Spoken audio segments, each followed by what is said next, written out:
Nos da mucho gusto estar de nuevo con ustedes en este programa de entrevistas y opiniones que se transmite semanalmente por las empresas de cable adheridas a esta red de CableNet y también por las redes sociales. Ahí nos pueden dar seguimiento todos los miércoles con temas de interés nacional e internacional. Y este día vamos a hablar sobre la minería. Un tema muy polémico, muy controversial y muy presente también en la realidad guatemalteca. Hace unos días el Ministerio de Ambiente no canceló las operaciones, pero limitó las operaciones de la minera que está situada en Cerro Blanco, en Asunción Mita, Jutiapa. Pues de esto y de otros temas vamos a conversar con Jorge Mario Sandoval Sánchez. Es abogado y notario. Tiene mucho tiempo de estar en el ejercicio de esta profesión y también ha trabajado como consultor, como asesor, como consultor de empresas mineras. Bienvenido, Jorge Mario, a este programa. Byron, muchas gracias por la invitación. Gracias a ti, a tu selecto público. Estábamos conversando hace un momento sobre la minería. Sí, estábamos en una introducción, así que ya parecía el programa. Pero esa discusión nos da una pauta de lo polémico que es hablar de la minería. Guatemala es un país minero por excelencia, Jorge Mario. ¿Qué tanto podemos hablar de Guatemala como un país minero? Byron, tu pregunta es muy buena porque en realidad el país tiene una geografía muy particular.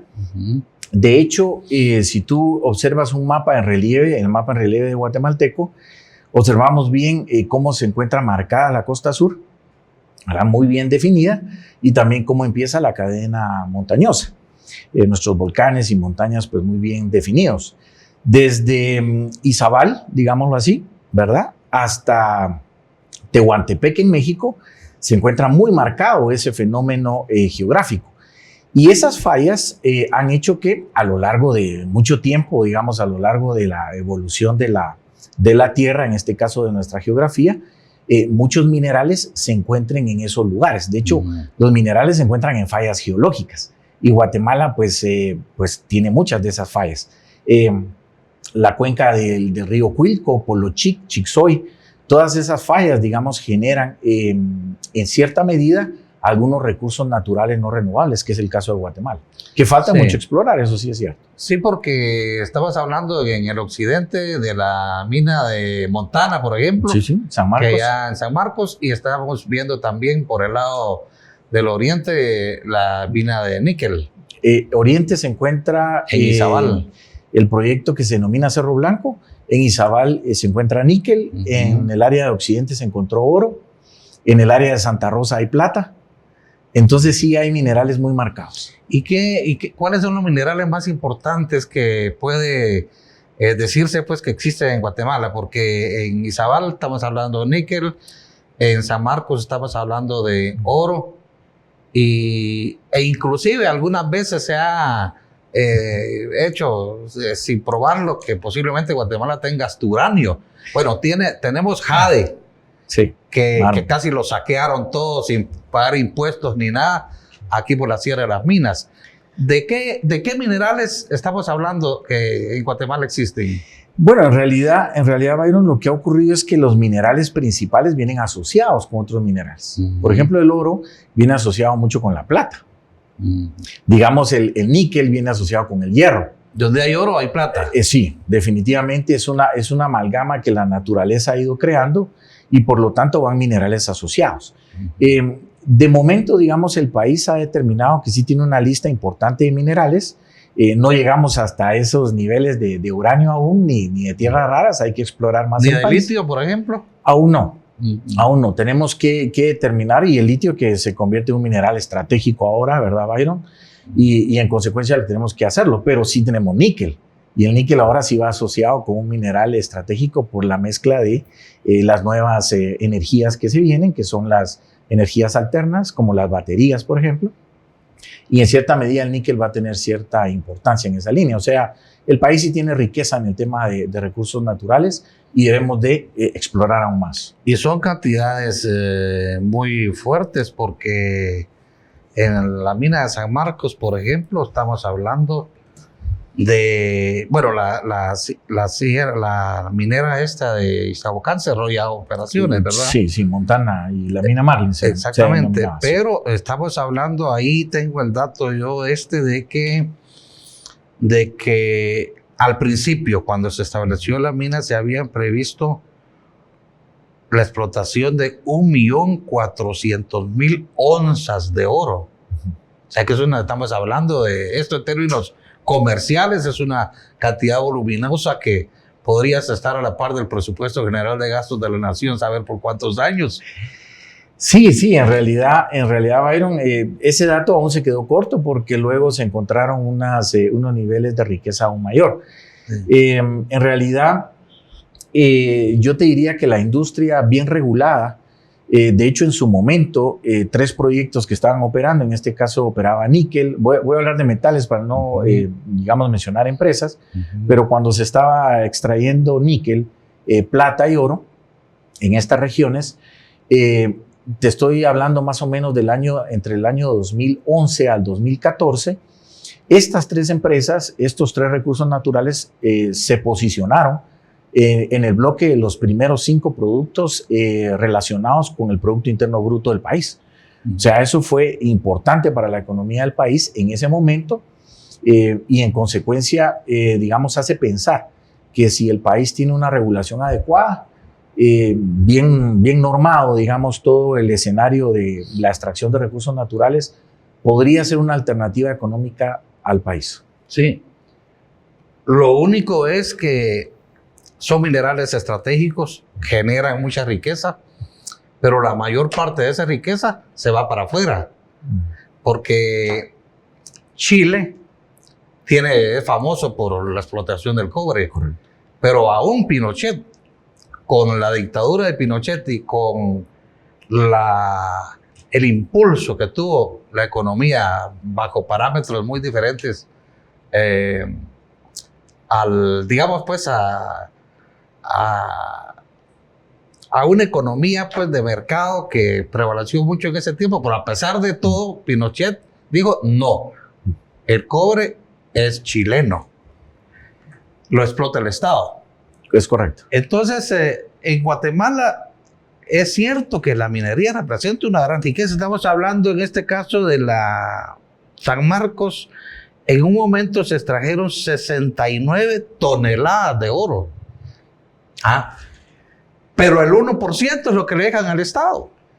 Entonces, estamos hablando de una riqueza que para el país, ¿qué representa? Esa es una pregunta que hay que hacerse, porque yo creo que la explotación minera es útil, necesaria, pero hay que revisar el beneficio también para el país. Sí, bueno, tú tocas un tema importante y, digamos, en este aspecto hay que determinar, digamos, varios factores. Yo quisiera extenderme un poco en ese 1%, en esa percepción del 1,99%, porque en realidad también estas empresas derraman, digámoslo así, mucha inversión económica local en regiones muy deprimidas en el país, económicamente hablando, regiones que en muchos de los casos se encuentran abandonadas por mucho tiempo y son regiones que poseen los recursos naturales. Entonces, digamos, esa percepción del 1,99 ha quedado muy marcada porque la ley así lo indica. Pero el tema de los impuestos, el tema de los recursos que estas empresas invierten en todo el proceso de instalación, operación, extracción, transporte, generación de empleo local y otras alternativas, es muy importante. Sin embargo, dejando por un lado ese aspecto, coincido contigo, estamos casi por cumplir 30 años de la ley de minería. Y eso es un rezago grande para el país, porque cuando uno hace comparativos con legislaciones sudamericanas, por ejemplo, para no irnos tan lejos, países que nos llevan mucho tema minero avanzado, en el tema minero están muy avanzados ellos, centurias, muchos años Entonces, digamos, nuestra ley ha ido quedando desfasada. ¿Qué debemos de establecer ahí? Yo creo que el sector, digamos, tiene la voluntad de poder aceptar, digámoslo así, o poder incorporarse a una legislación, un marco legal certero que brinde seguridad para el inversionista y para el país. Y yo diría que el país debería de tener un incremento a esa regalía, pero un incremento progresivo. Y te voy a decir cuál es mi argumento. Estas empresas no colocan el precio del mineral. Los precios de los minerales, en este caso minerales preciosos, por ejemplo, son regulados por mercados internacionales.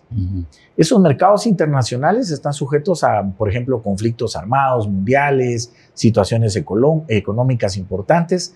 Entonces, estos precios fluctúan, varían. Digamos, si el mundo está en una condición de paz, digamos que no hay conflictos, por ejemplo, en una etapa determinada del mundo, digamos, o de la política, la gente deja de refugiarse en los minerales preciosos y busca otras formas de inversión.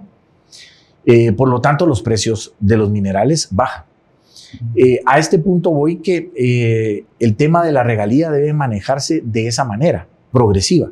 Es decir, si los precios de las regalías suben a lo largo de cierto periodo o cierto periodo de autorización de una licencia, pues también la regalía debería ser escalonada, a efecto de que gane tanto el inversionista como el Estado. ¿Verdad? Que eso es un tema que debemos de regularlo. Ya existen precedentes como esos, países como Bolivia, mismo Colombia, son países que tienen regalías que van en porcentajes mayores. En realidad, el porcentaje de la regalía, para quitar esa concepción del 1%, cuando tú comparas legislaciones de varias partes del mundo, oscila entre el 3% hasta el 12 o 15%. Ese es el rango de regalía que varía según el mineral, porque la forma de extraer el mineral también cambia.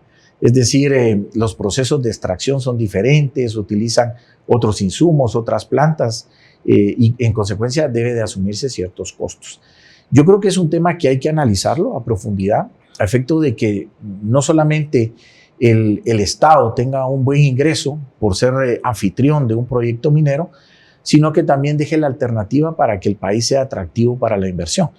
Porque de nada serviría que los recursos también se queden ahí, ¿verdad? O guardados, cuando pueda ser un potencial económico importante, no solo para la región, sino para el país. Bueno, hay una corriente de pensamiento que también aconseja no tocar esos recursos, ¿verdad? Ese argumento, pues, claro, compite con lo que decías en términos de lo que puede significar para la economía de un país la explotación minera. Creo que esa es una discusión que, bueno, ya se está dando en el Congreso de la República. Tengo la impresión de que en la Comisión de Ambiente del Congreso se está discutiendo, pero lo que se está discutiendo es el modelo a seguir. Es decir, porque también existe la propuesta de una moratoria. Es correcto. Creo que el Ministerio de Ambiente está por la línea, según lo que va pasado con Cerro Blanco, de no autorizar licencias de explotación a cielo abierto. Bueno, de hecho, en Costa Rica prohibieron la explotación de minerales a cielo abierto. Creo que el mineral es más subterráneo. A mí me dice la lógica que es más subterráneo que suelo y subsuelo, es correcto. ¿Verdad? Sí. Pero claro, la explotación subterránea es vía túneles. Es correcto. Aunque hay minas que se abren completamente. Por ejemplo, una mina que hay en Perú, estaba viendo unas imágenes brutales, las imágenes, porque es un agujero inmenso como el tamaño de unos 20 campos de fútbol. Probablemente Yanacocha en Perú. Sí, a la par de una ciudad, ¿no? Hay una competencia entre esas argumentaciones, ¿verdad? Es decir, hay países que, por ejemplo, Costa Rica, creo que explota más el turismo, aunque no sé qué tanto mineral tiene Costa Rica. Sí, tocas un buen punto y en realidad, digamos, el método de minado, que era el que te referías primero, digamos, si es de minado de superficie o subterráneo, tiene que ver mucho con el yacimiento. Uh-huh. Entonces, el yacimiento minero, al momento que los geólogos, digamos, hacen exploraciones, ellos determinan si el mineral se encuentra muy arriba de la superficie o muy profundo. En consecuencia, es lo que te dice, mire, el sistema de minado, si es muy profundo, decir, bueno, el sistema subterráneo es el adecuado. Y si el mineral, digamos, está en áreas más arriba, en la superficie, pues puede utilizarse ambos métodos. Claro, aunque te va dando la necesidad posiblemente de expandirte, de abrirte. Y seguramente. Por lo tanto, ya cuando sentís estás en cielo abierto. Estás en cielo abierto. Por ejemplo, el caso que tú mencionabas, que es el caso de San Marcos, el proyecto tenía autorizado por licencia, digamos, 20 kilómetros cuadrados. Y esos 20 kilómetros cuadrados, de los 20 kilómetros se utilizaron 5 kilómetros cuadrados en realidad. Y de esos 5 kilómetros había una zona digamos, de amortiguamiento, digamos, ambiental. Y en realidad la mina de superficie no tenía las dimensiones de esta mina en Perú que tú mencionas, que sí son minas que llevan cientos de años de estar operando. Esta mina, digamos, todavía se encuentra en un rango aceptable en cuanto al sistema de minado. De hecho, ellos hicieron un sistema de cierre del minado de superficie, rellenaron la superficie y hicieron un sistema de cerrado muy, muy moderno, muy adecuado. Entonces yo pienso que minería responsable se puede hacer. Lo importante es saber qué inversionistas se traen al país y eso depende mucho de la legislación. Y lo que tú mencionabas es que nos hemos encontrado en el país con decisiones políticas. Digamos, tal vez no voy a mencionar, digamos, presidentes que tomaron estas decisiones o ministros, pero por ejemplo el tema de la moratoria no es nuevo, o sea, no es un tema del gobierno actual, sino que la moratoria ya existía, por ejemplo, en el periodo del Partido Patriota. Ya se hablaba de un tema de moratoria minera, de hecho ocurrió, luego ocurrió también con el partido UNE, que también gobernó, y así sucesivamente han ido tomando una decisión de tipo política. El problema aquí, Byron, y quería explicártelo, y también a nuestros oyentes, es que la ley de minería no es creada para el inversionista, sino que la ley de minería en realidad sirve para que el Estado sepa cómo administrar sus recursos naturales. ¿Por qué razón? Porque los recursos naturales no renovables, en este caso todos los temas relacionados con minería, son bienes del Estado. Sí.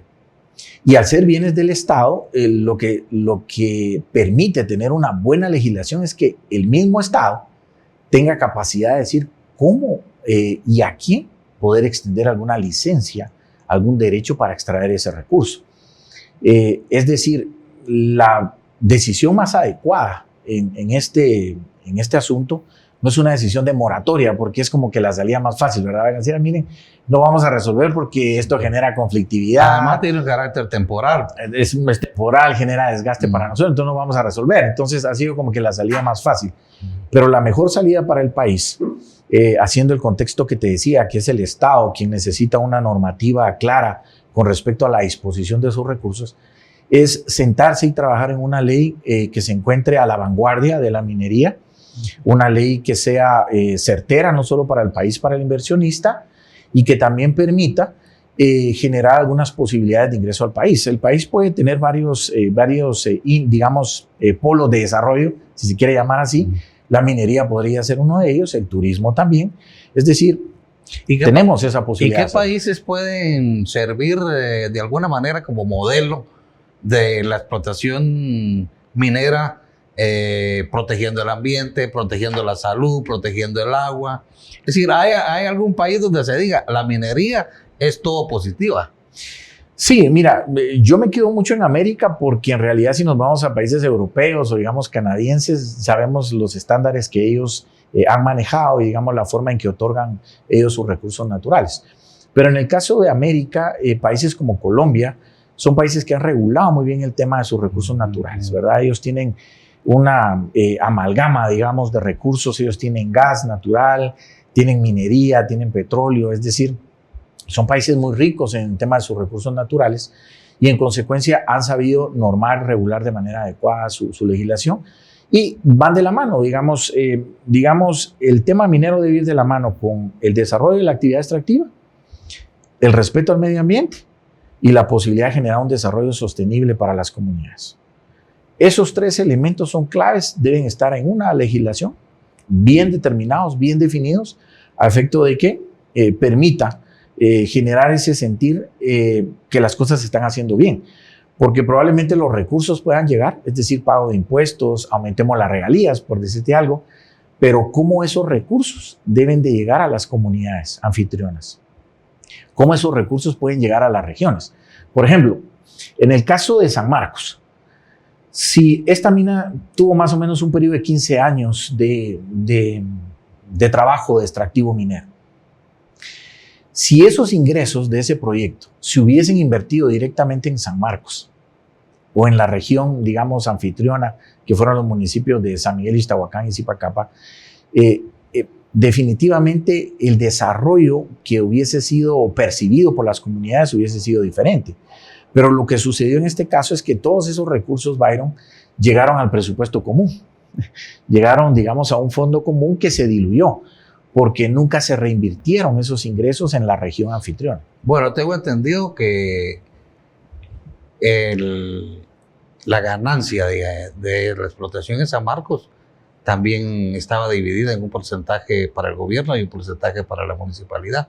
Es así. De hecho, hubo quejas de la municipalidad de que cuando estaba la montana y pagaba la regalía, la municipalidad tenía bastantes recursos para caminos, para luz eléctrica, etcétera. Pero cuando se cerró ese chorro, sí, ¿verdad? Entonces, sí, el problema de muchos impuestos, bueno, a propósito de impuestos, ¿por qué regalías y no impuestos? ¿Cuál es el origen de que no se llama impuesto si es un impuesto? Tu pregunta es muy interesante porque ese viene de una, digamos, en inglés se llamaba el royalty. Y el royalty era, digamos, como un tributo que se le pagaba, digamos, a la corona a efecto de algunos beneficios que ésta extendía o otorgaba. Eso viene arrastrándose desde hace mucho tiempo y ha quedado como una regalía que en realidad no es un impuesto, ¿verdad? No es un impuesto, no es una tasa. Como que se le da al Estado un regalito, tenga. De hecho, la ley dice que no tiene la calidad de impuesto. Y eso se hace, digamos, con las ventas brutas que realiza la compañía del porcentaje de lo que se factura o se exporta, lo que se vende.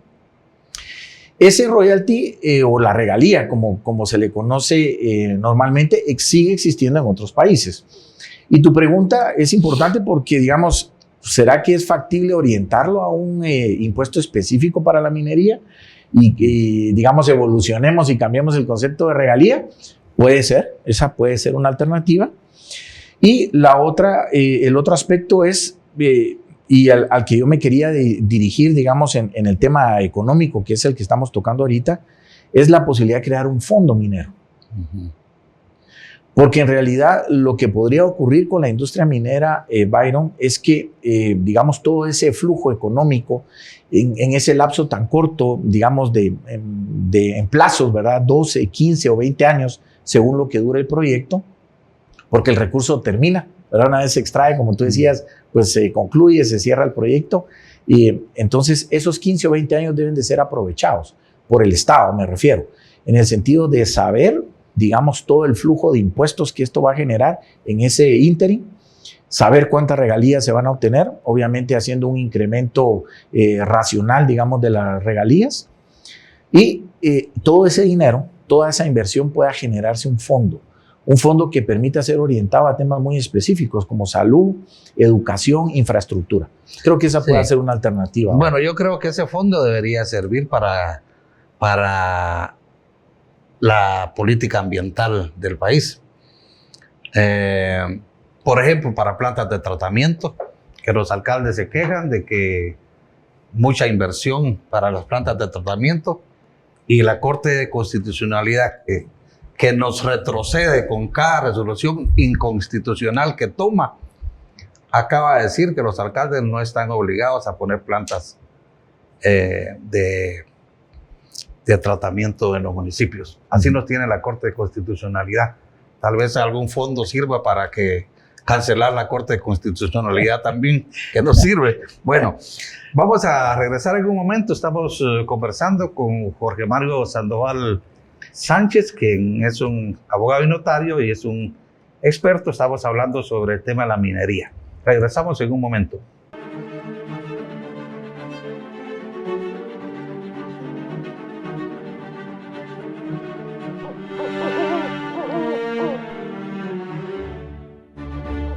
Estamos conversando sobre la minería, sus beneficios, los costos en materia de salud, de contaminación, etc.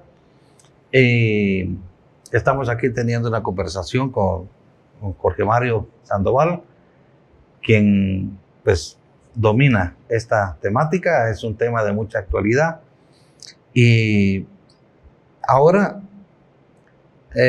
también hay otro asunto que se da mucho, que es la conflictividad generada por un mal manejo de los proyectos, siento yo, porque las licencias se aprueban y cuando la gente siente, llega la maquinaria, llegan los camiones, llegan los expertos, la gente con casco, etcétera, y empiezan sus trabajos y muchas veces la gente pues no está al tanto, ni sabe si va a recibir beneficios de esos proyectos. Hablábamos de algunos convenios que Guatemala ha firmado, que establecen ciertas regulaciones. Por ejemplo, el convenio 169 e inclusive el principio 10, que fue también otro convenio que suscribió Guatemala en Nueva York hace como unos 3 años. Pero la verdad no tengo información si el gobierno de Yamatei, que hizo tantas cosas malas para el país, no ratificó este convenio, el principio 10, que es un convenio que también de alguna manera contribuye a regular las consultas comunitarias. Este convenio, igual me parece que es el sentido del convenio 169, que, que establece el principio de las consultas comunitarias como una parte necesaria, digamos, de la inversión de una empresa en este tipo de proyectos. Hay conflictividad. No sé si las empresas toman en consideración este factor, ¿verdad? Porque las empresas solicitan sus licencias, pero si las empresas no plantean, miren cómo está el tema de la consulta, pues igual les podría dar que esté o no esté regulada la realización del proyecto, pues. Sí, Byron, digamos como hacíamos comentarios previos, el convenio 169 nace a raíz de que Guatemala pues firma sus convenios de paz en el año 96 y bueno, el país ratifica ese convenio como parte de sus compromisos a pueblos indígenas. Algo importante que habla del convenio 169 de la OIT es que este convenio invita, digamos, al Estado, a las comunidades, incluso pues al inversor, a un diálogo, ¿verdad? Que es en realidad lo que debería ser el proceso consultivo. Y el objetivo primordial es alcanzar acuerdos. Es decir, del convenio así lo menciona, dice acuerdos alcanzados. Yo creo que esa es una gran oportunidad no solo para el Estado, las comunidades y también el inversionista, porque ellos tienen presupuestos robustos. Digamos, el inversionista tiene presupuestos muy grandes con el tema de desarrollo sostenible, con el tema de atender a sus comunidades anfitrionas. Y si todos esos acuerdos se canalizan de una manera adecuada y pudiesen ir orientados, digamos, a proyectos de salud, de educación, en el tema de las comunidades o de infraestructura, yo pienso, Byron, que los acuerdos pudiesen ser más sencillos, amigables, se evitaría el tema de la conflictividad. Sin embargo, lo que debemos observar en este proceso es que, según la opinión de tu servidor, es que durante el proceso del estudio de impacto ambiental tiene que haber un apartado social. Es decir, el estudio de impacto ambiental de una inversión de este tipo es tan grande, es tan importante, que dentro de ese espacio aprobatorio, digamos, y de análisis, de mitigación, acuerdos, convenios y todas las medidas que se van a tomar en el estudio de impacto ambiental, se pueda establecer también un tema social. Y creería yo que en ese apartado es donde se debería realizar el proceso consultivo. Es decir, donde a las comunidades se les informe qué impactos va a tener el proyecto, qué beneficios va a tener, qué medidas de mitigación ambiental se van a realizar y qué temas de aspecto social o económico se van a realizar en las comunidades. Sí. Si se agota, digamos, en ese periodo, ese proceso de acercamiento con las comunidades y hacerlo transparente, como tú bien lo decías, digamos, hacerlo público, que toda la gente sepa cómo está operando, cómo se está realizando, en qué etapa de gestión se encuentra, qué trámites se está realizando, eso va a permitir que los acuerdos sean más fáciles, ¿verdad?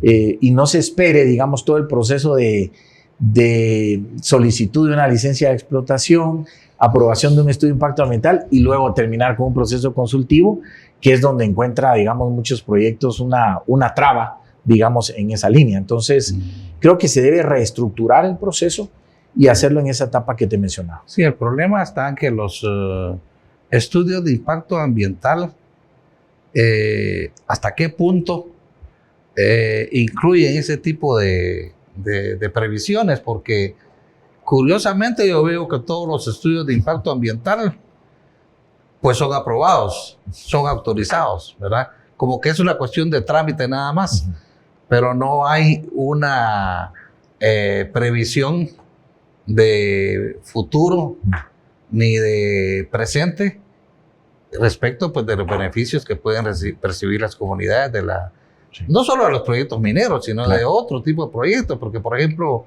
las hidroeléctricas, cuando la gente siente ya se está instalando una hidroeléctrica en la comunidad y bueno, también la gente no sabe si va a recibir o no beneficio del río que pasa por las orillas, pues, digamos, de su pueblo.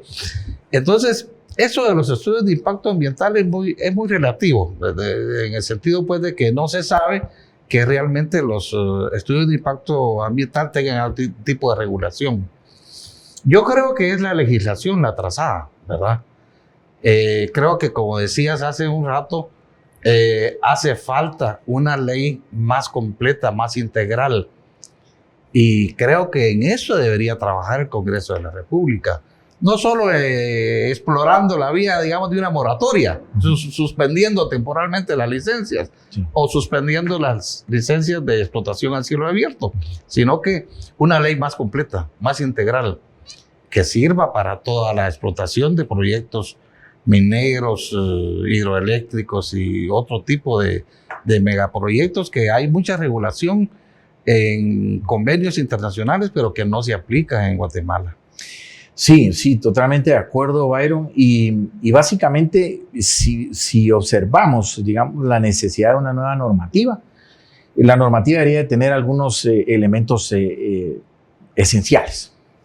Primero, el aspecto administrativo. Queremos una ley nueva, tenemos que modificar todo el tema administrativo. ¿En qué sentido? Tenemos que hacer un procedimiento administrativo transparente, moderno ya. Ya todas las gestiones en cualquier parte del mundo se realizan de manera electrónica. En la medida que la gente pueda, digamos, ingresar a un sitio oficial de una plataforma virtual y poder darle seguimiento a un expediente, a su solicitud, que sea transparente, acceso a toda la gente y que se sepa qué funcionario, qué unidad técnica está resolviendo, ¿verdad? Porque eso, digamos, tenemos que modernizarlo de una vez por todas. Es decir, tiene que haber una modernización profunda a nivel administrativo, porque lo que se está autorizando aquí no es una autorización sencilla, Byron. Es una autorización donde se le está dando a alguien recursos naturales no renovables, bienes del Estado. Sí.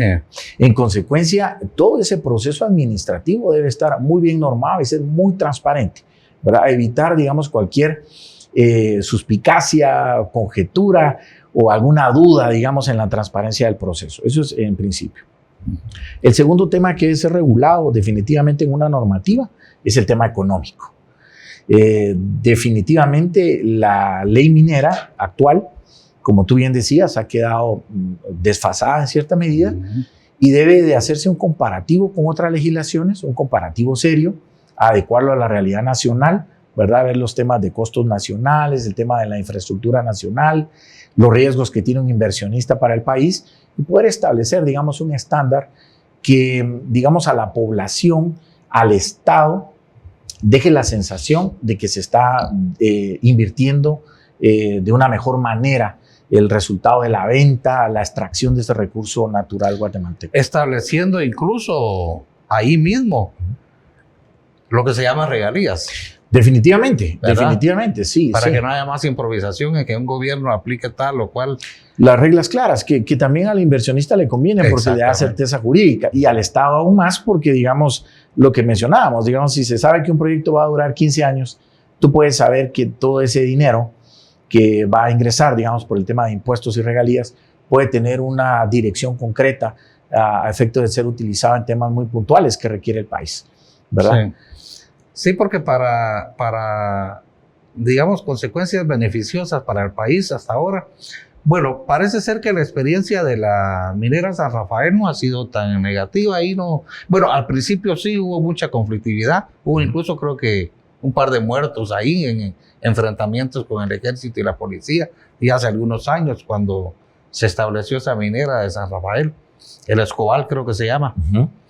Pero siempre hay oposición, hay un sector que rechaza. Lo mismo que crea mucha división en las comunidades, porque siempre hay sectores que están a favor y sectores que están en contra. Sectores que ven los beneficios, sectores que ven lo que perjudica, y entonces eso también es un problema muy serio en las comunidades, porque esa división que genera en las comunidades, pues realmente también es preocupante que no se anticipe cuando una minera o una empresa se establece en una comunidad, pues. Sí, de hecho, inclusive los otros dos ejes que te quería mencionar que debería incluir la legislación, y tú precisamente los tocas, digamos, ya hablamos del tema económico, del tema administrativo, y los otros dos que complementan es, digamos, en línea de tu pensamiento, el tema social o de consulta a las comunidades, que esto debe ser muy abierto, digamos, ahora se habla mucho del tema del valor compartido, es decir, que las empresas deben, esos valores que estas compañías pudiesen establecerse, digamos, por sus casas matrices, estos grandes inversionistas deben de establecerlo en sus comunidades anfitrionas. Es decir, debe buscarse el mejoramiento de las comunidades, buscar la posibilidad de apoyarlos en temas de gestión, ¿verdad? Porque a veces estas comunidades tienen la capacidad económica o la van a tener con el tema de las regalías y algunos flujos económicos que entran, pero los alcaldes no tienen capacidad de gestión. Entonces, es como que tú tuvieras un presupuesto, pero no se sabe cómo invertirlo. Entonces, muchos alcaldes dicen, mire, lo que yo quiero es que me hagan el campo de fútbol. Sí, cuando en realidad hay necesidades más claras, digamos, de las comunidades, como por ejemplo un pozo de agua potable para la comunidad, un tema de infraestructura, digamos, que pudiese servirle a la comunidad para tener una mejor comunicación, sacar sus productos agrícolas de las comunidades a mercados que les permitan sostenerse también económicamente. Entonces, digamos, ese tema social debe ser muy analizado, no solo con el tema de consulta, sino que en realidad aquí sí las compañías tienen que jugar un rol de un socio comunitario. Es decir, no solamente ser el inversionista que tiene el derecho para extraer, sino decir, miren, soy un socio de la comunidad, quiero estar con ustedes, quiero hacer proyectos en conjunto, proyectos que sean sostenibles, independientemente de lo que tenga que hacer el Estado, ¿verdad? Que también tiene una obligación fuerte ahí. Y en tu experiencia, las empresas extranjeras son serias en cuanto a su experiencia y su capacidad. Alguna vez leí yo que sobre todo en Canadá había muchas empresas de cartón que como que adquirían licencias, pero luego eran una especie como de intermediarias. Lo mismo que supongo yo que también se ha dicho que aquí hay capitales nacionales que también actúen como inversionistas, como accionistas Sí. de algunas empresas, de algunos proyectos que se instalan en el país. En ese sentido, también debe haber una certeza, ¿verdad? Es decir, el país debería de estar capacitado para tener una certeza de qué empresas es la que está invirtiendo, haciéndose cargo de un proyecto. Definitivamente, Byron, y aquí viene también el tema de la legislación en lo administrativo, porque debe haber un registro de precalificación de quién va a ser el titular, porque tú no estás dando, decíamos, una licencia a cualquiera, sino que el que realmente quiera invertir, porque es una inversión robusta en el tema de minería, una inversión grande, digamos, capitales muy masivos, digamos, para establecer una planta industrial de ese calado, tú necesitas tener inversionistas serios. En el caso de mi experiencia, déjame decirte, Byron, que, por ejemplo, todas las empresas que se encuentran agremiadas en un gremio, en Guatemala existe la famosa GRENAT, que es una gremial específicamente para estos recursos naturales, adscrita a la Cámara de Industria. Los que forman parte de este clúster son empresas muy serias, son empresas que cumplen estándares muy altos, no solo por sus casas matrices, sino porque también tienen compromisos en bolsa de valores. Entonces a ellos el tema de reputación es muy importante, porque no solamente tienen proyectos en Guatemala, sino en otras partes del mundo. En consecuencia, cumplir con esos estándares, cumplir con temas ambientales, sociales, económicos, es prioridad para estas empresas. Y eso es lo que debemos de buscar, empresas grandes, positivas, que sí inviertan en el país. ¿Y qué tanta capacidad se percibe de un Ministerio de Energía y Minas en cuanto a tener un registro de la cantidad del tipo de minerales que puede existir en Guatemala? Porque entiendo que quienes vienen a explorar son las propias empresas con interés en instalarse, digamos. Claro, claro. Pero el Estado, no sé si porque el Estado debería tener un estudio o un registro, miren. Mapeo. Exacto. Tenemos tantos minerales y un mapa. Sí. Y que el país, que el Estado también se convierta en cierto modo en un vendedor, digamos, de sus recursos. De sus recursos, pues, ¿verdad? Porque pienso que es más rentable para el Estado hacerlo, ya que tenemos un Ministerio de Energía y Minas. Sí, la verdad es que, de hecho, déjame decirte que el espíritu de la legislación del año 96-97 era ese, que se pudiesen establecer áreas de interés minero. Pero el problema es que el tema de exploración minera es un tema de mucha inversión, Byron, de una inversión económica muy fuerte. Y lo que sucede es que el país, pues sí, tenemos una falencia grande en saber cuántos minerales o qué áreas son de interés minero. En el área de investigación, digamos, no está muy desarrollada. Pero esto se puede crear en la norma, es decir, debemos de crear un registro minero. Yo le llamo un registro minero. ¿Por qué razón registro minero? Porque ahí deberíamos de incluir todo.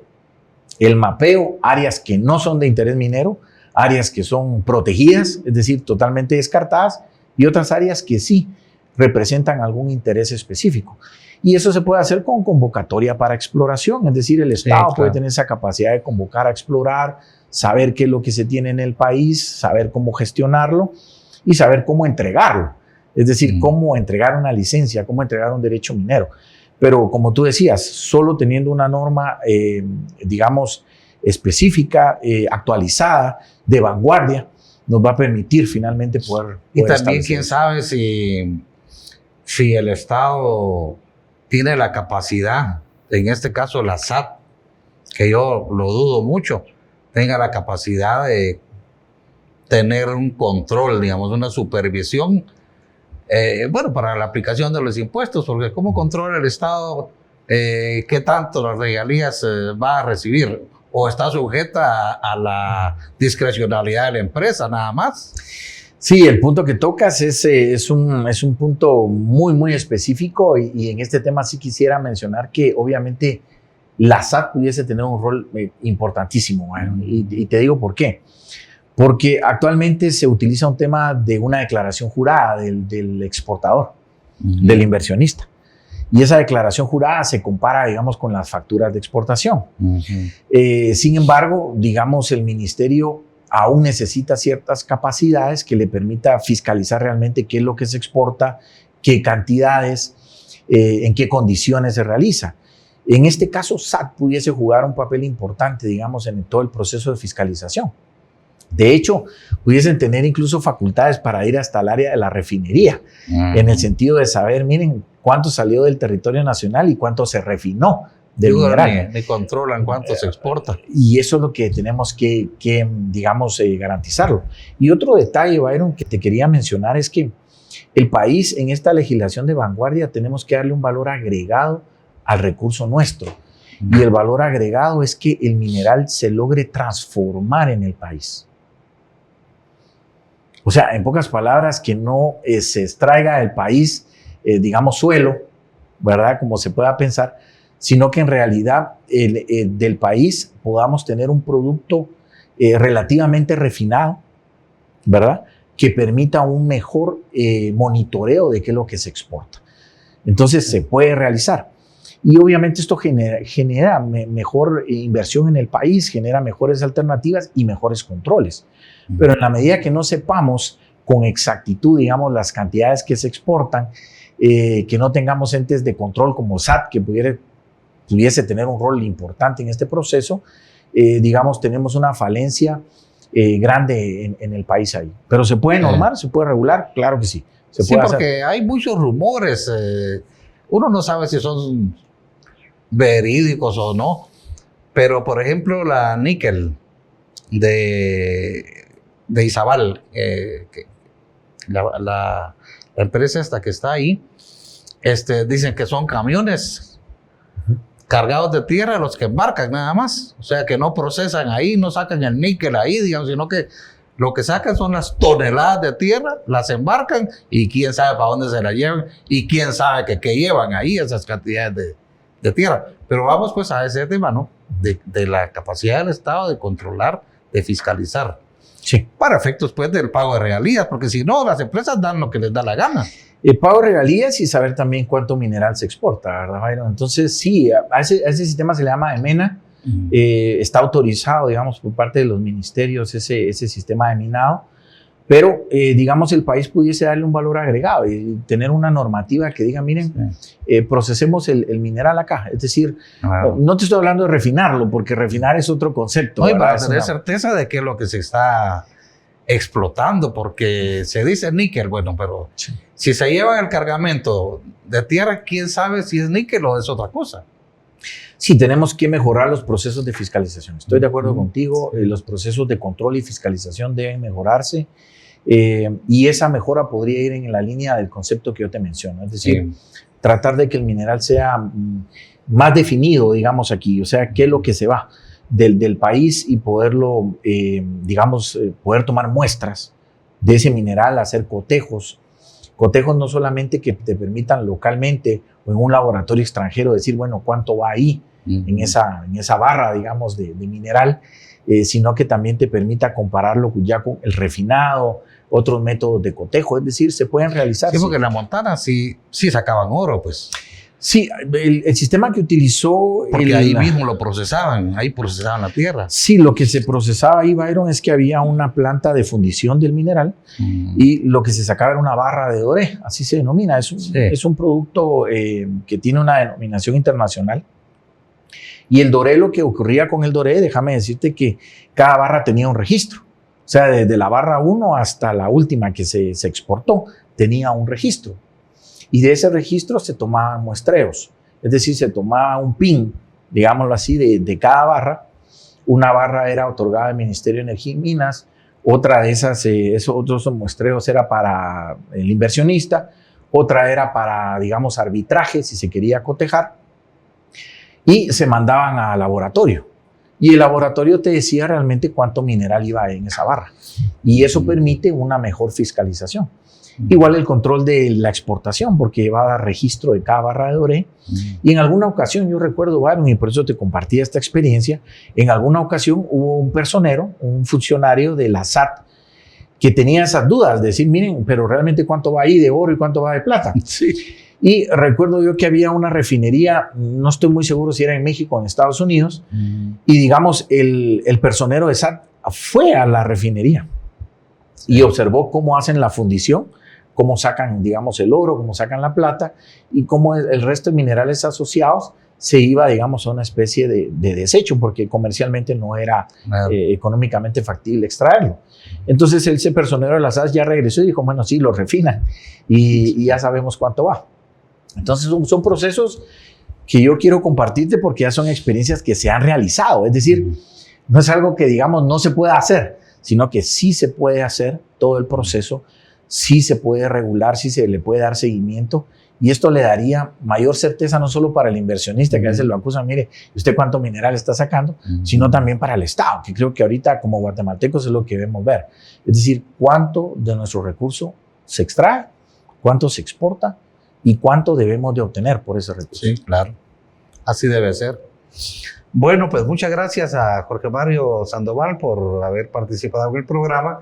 Conversamos sobre la minería y ¿algo más que quieras decir?